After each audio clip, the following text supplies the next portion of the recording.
La matinale d'Europe 1. Nico Saliagas.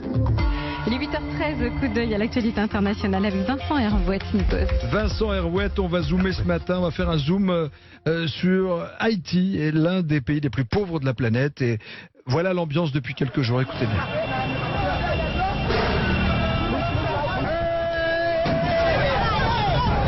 Scène de violence, manifestation contre la pauvreté, les Haïtiens n'en peuvent plus et ils demandent le départ du président Jovenel Moïse. Oui, sur les barricades ou calfeutrés chez eux, les Haïtiens se demandent combien de temps va tenir Jovenel Moïse, le président. Quand va-t-il jeter l'éponge?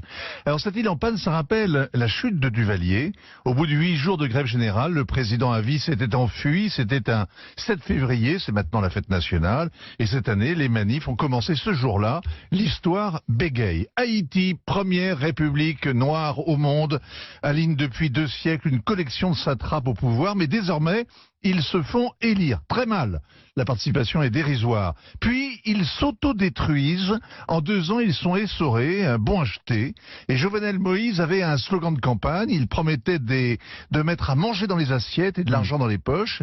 Eh bien, les Haïtiens sont restés sur leur faim. Et ils sont devenus enragés en découvrant que leur président s'en était mis plein les poches. C'est le scandale Petro-Caribé. Ce sont 2,5 milliards de dollars qui sont volatilisé dans la C'est l'aide que versait le Venezuela d'Hugo Chavez pour financer des programmes sociaux. Et la Cour des comptes vient d'établir que cette aide avait été gaspillée par les gouvernements successifs depuis 10 ans. D'anciens ministres, des hauts fonctionnaires, des entreprises en ont profité, notamment celles que dirigeait Jovenel Moïse avant d'être élu.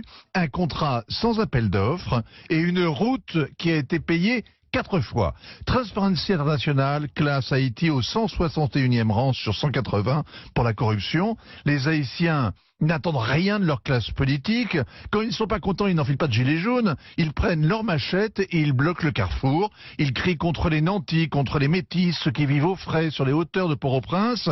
Ils mettent en grève un pays qui est plein de chômeurs, ils obligent à jeûner des gens qui ont faim toute l'année. Alors depuis une semaine, des prisonniers sont évadés, la police a tué des manifestants, des magasins sont pillés, l'électricité est coupée, l'essence commence à manquer, on manque surtout d'espoir. La rue, les sénateurs, les ministres, l'église, le patronat réclament le départ du président. C'est une révolution, mais à quoi bon quand l'État est si faible? Jovenel Moïse se tait et se cache, pas un mot depuis 8 jours. Il attend sans doute que la France ou les Américains lui envoient un avion.